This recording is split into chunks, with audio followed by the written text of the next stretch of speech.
Sino po nagtulong na Sino? Pugong Biyahero. Namatay po yung kanyang ina. Inuwi rito ng kapatid. Mayroon daw dalawang magkapatid na dati nang natulungan ni Pugong Biyahero ang napadpad dito sa aming lugar. Na bisita na pala kay dati ni Pugong Biyahero? Opo, napunta na po yan. Kasi hindi naman po sila nagbalik. Sino nga kaya ang dalawang magkapatid na ito na may kapansanan daw na dati nang natulungan ni Pugong Biyahero? Magandang hapon, napakaganda na naman ng panahon. Samahan nyo kami dahil meron tayong pupuntahan na isang barangay na medyo may kalayuan talaga. Babiyahin namin yun ngayong araw at titingnan natin dahil meron doon mga tao na siguro nangangailangan din ng tulong. Kaya i-scout natin yan ngayon. Samahan nyo kami, kasama namin si Ran at si Commander. Kita kasi tayo doon. Tara!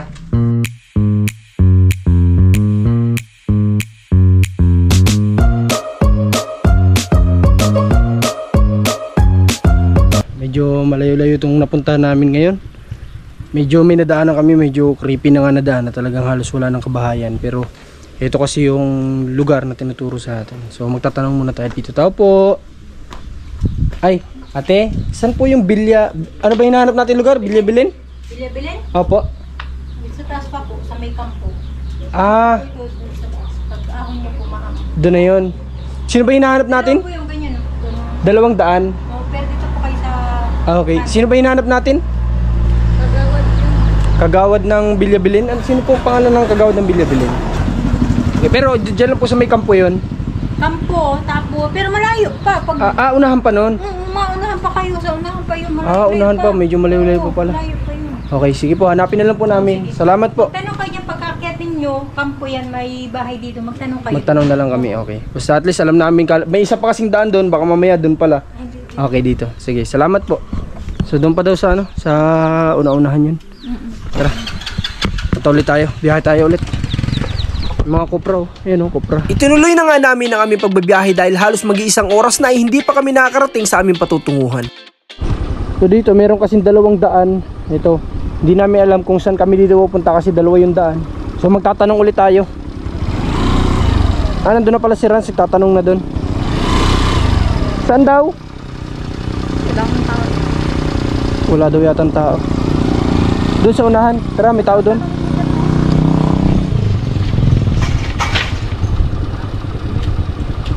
Okay, dito daw. Sa kabilang ito, ito yung daan. Medyo tingnan natin kung ano yung daan dito meron.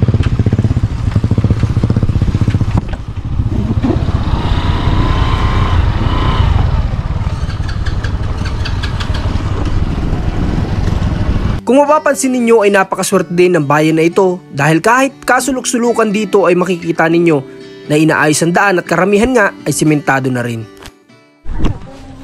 Right, so andito na kami. Sobrang layo pala nito. Talagang medyo sulok na talaga. Pasalamat na lang din kahit may mga rough road, may mga simentado din naman. So dito na daw, natanong na namin dito sa mga tao dito. Dito daw yung hinahanap namin na, anong kagawad, Kapitan? Kagawad. Kagawad na, syempre lalapit tayo sa kagawad kasi sila yung nakakaalam dito. So tara, pupunta natin si kagawad kung ano yung maitutulong natin. Sobrang sulok na ano to, na lugar. Medyo nakakalito lang din kasi marami silang mga daan na pasikot-sikot dito. Doon na si Rans, nagtatanong na doon.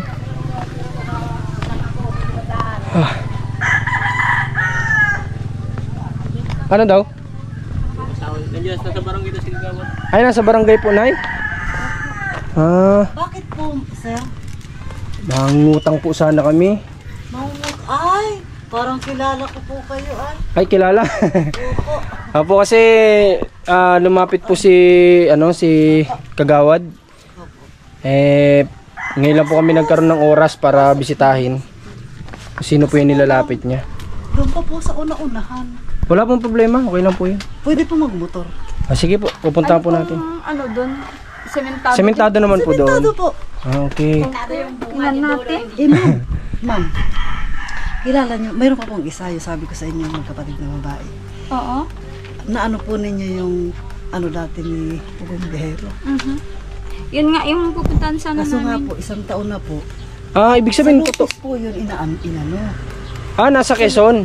Sa Lotus po. Siya, Namatay po yung kanyang ina. Inuwi rito ng kapatid. Kasi wala na pong mag-alaga. Pero nandito. Pero nung naroon pa po, Isang taon na pong hindi inaano ng pugumbero. Wala Sino po nagtulong na Sino? Pugumbero. Pugong Biyahero. Pugumbero. Oh, Okay. So natulungan na pala ito dati ni Pugong Biyahero, itong nilalapit nila. Dating nasa Quezon Lopez, ngayon nandito na sa ano. Kaya kasi ako malayo si malayo si Pugong Biyahero. Kala ko kung dito si Pugong Biyahero pinuntahan niya dito yung layo. Nakakatuwa. Pero nasa Quezon pala, tapos namatay natin kapatid, inilipat dito. So titingnan natin, bisitahin natin kung ano may tutulong. ayaw niya magpa-ano ng camera. Ay, ewan ko lang po na. Testingin. Testing po. Ano po yung kanyang ate. Nasaan kaya? Dama mo muna. Ay, Pero si Kagawad po Buti nasaan nakitawag na si- sa po yun. Barangay Hall? Pwede ba kita? Ano bata? Bata, Tama nga si Lolo Bata Bolo natin. sa barangay hall. pakitawag nga si lolo mo sa barangay. Kayo po pala nagpunta dun sa pabahay. Kila, Oo po, nakita ko yung yung vlog nyo kay Boboy. Ay di pumunta po kami ng Kapalongga, may nilalakad po yung mister ko, pumunta kami ng pulo. Tapos sabi ko pa, diretso yung natin doon. Dahil may tanong lang, kung may ilang taon na pong tinulungan ni Pugong Biyahero yun na nakalipas, Higit na po isang taon. mahigit ng 1 taon. Ba't po hindi na nabalikan sa Quezon? Ano daw po ang Nasa sabi? Davao po, nasa Cebu. Kasi palipat-lipat Iba kasi ang Iba-iba location kasi. ni, Pugong Biyahero. Ganun naman talaga. Ano naman po, kaya nga biyahero kaya kung saan siya kasi. Sabi ni mister ko ay hindi na sila ang layo-layo. Oo, ang layo na kasi. Sulok ko dito. Si Pugong Napuntahan Biyahero namin kasi one time yan, dito. maraming pinupuntahan niya, maraming tinutulungan niya kung saan-saan. Nag-scout Kaya siguro hindi na rin nabalikan sa Quezon kasi yun nga, kahit naman siguro sino kung sobrang layo mo, mabuti na lang kung marami kang tauhan, pwede mong pabisitahin doon sa tinutulungan mo na yun. Pwede, possible yun. Kaso nga lang ngayon, nailipat naman na dito sa Kapalongga at nandito pa sa Sulok. Makita natin mamaya kung ano yung sitwasyon niya. Tara doon kay Alpha. Tara ka mo. Magandang araw po. Magandang araw. Hello po. Balisan po yung yung nilalapit niyo na dito ba tayo dadaan? Dito. Alis ko lang nakita ko. Sino? Nariyan. Sino po ba yung una natin pupunta? Kung malapit. Okay. Lalakarin lang po natin. Oo, dito na.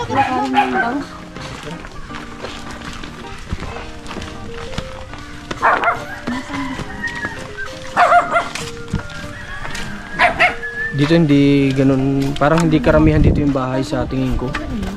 Kasi parang sa nakikita ko lang, hindi ganun karami. Kasi medyo dulo na talaga ito. Pinapanood ko yun pero hindi Sa pamilya. Lucas po yun, yung kaso, namatay na yung ina, wala tayong mag-aalaga po. Kasi Kasi nung- yung ate niya, dito po nakatawag. Mahirap lang din yung daan dito sa ngayon kasi under construction pa. Pero nakakatuwa dito sa Kapalongga kasi parang balak yata nila lahat ng barangay dito simentohin kasi ang dami ng simentado dito. Tsaka ito din yung natutuwa ng iba na nabisita dito kasi kahit daw kasulok-sulukan na, sementado pa rin. Dito may mga lubak lang kami na daanan pero at least ginagawa na. Yung makakausap ng kaso. Dito. Yung salita daw yung parang siya. Parang siya.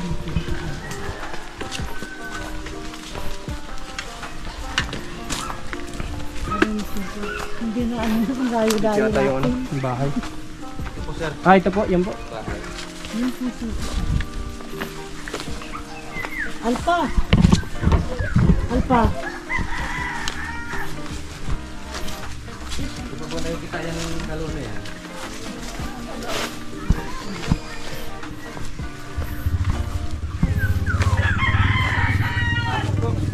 Yata yung bahay.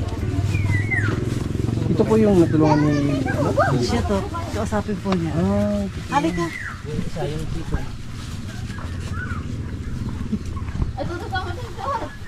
Okay. Hindi ko siguro sa mga followers ni ni Pugong Biyahero, kilala niyo. Sige po, okay lang po. Doon tayo sa banda. Saan? Dito na Pero malapit. Dito na lang. Okay lang pasok sapatos? Pasok na po. Nasaan yung kapatid mo? Tingnan mo muna.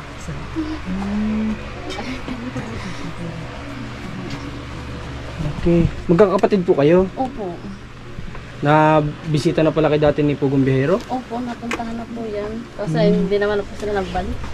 Kasi malayo. Opo, malayo nga. Iba-iba kasi yung malayo nila. nga daw po, sabi niya ay yung masyado pong malayo. Oo. Kaya po hindi sila nagbalik. Kita naman.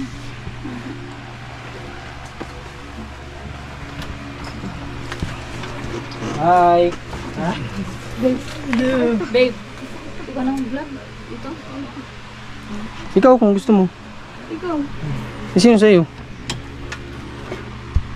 Meron pa naman yata dyan. Ah? Meron pa naman yata. Magandang bata pati ano? May itsura. Kaso nga lang, hindi nakalakad eh. Kasi hindi nakalakad ano. Ito, kanino anak ito lahat? Opo, Ha? ito po akin po yan. Apat na po ang aking anak. Tawa din sila. Apat na po ang anak ko dyan. Para sila hindi nakakapagsalita. Yung isa po nakakaimik po yan. Ito pong isa nakakapagsalita pero ano po yan? Medyo bulol. Opo, maiksi po yata ang dila niya. Pero itong isa mo, naimik yan. Madaldal yan. Ang problema lang po niyan paglakad. Okay, sige. Labas muna tayo.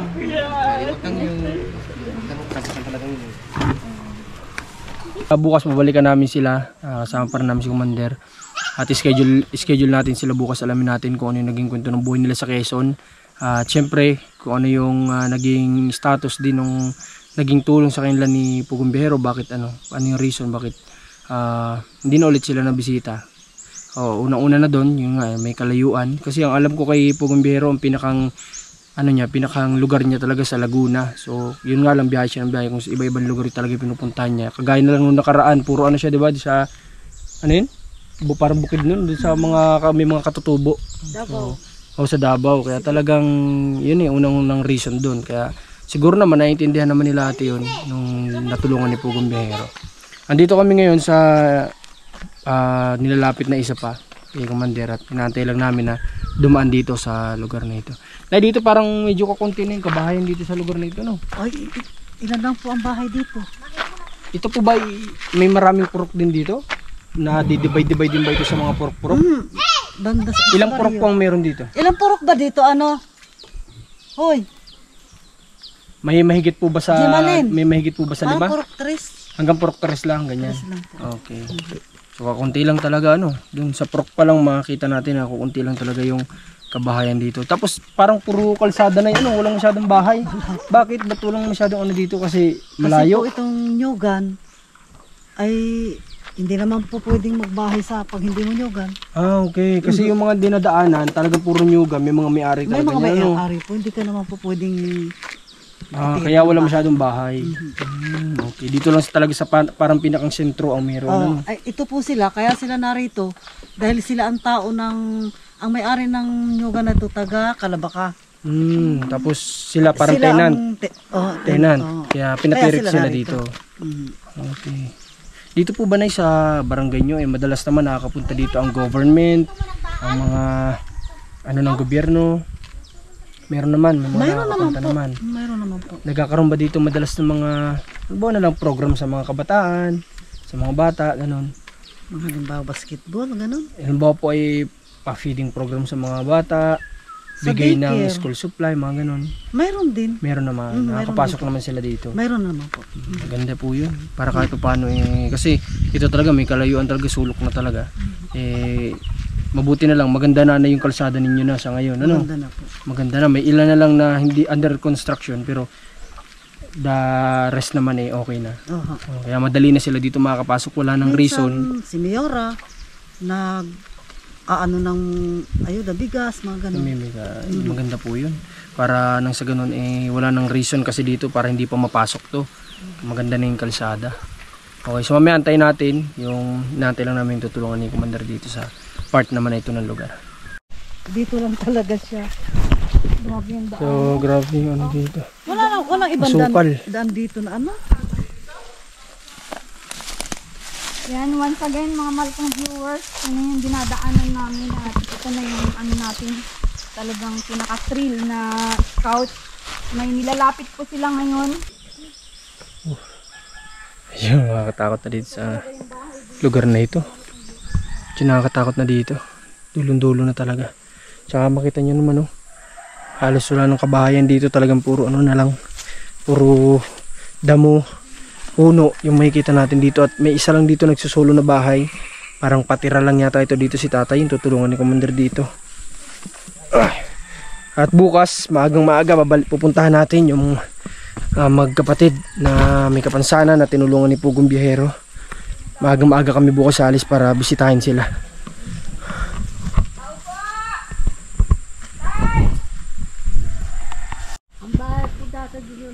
Oh, dito lang tayo, gantay tayo na matapos sige-interview dun. Yan lang yun, ma'am. Ma'am, dyan lang yan sa unahan. Tapos na si Commander mag-interview.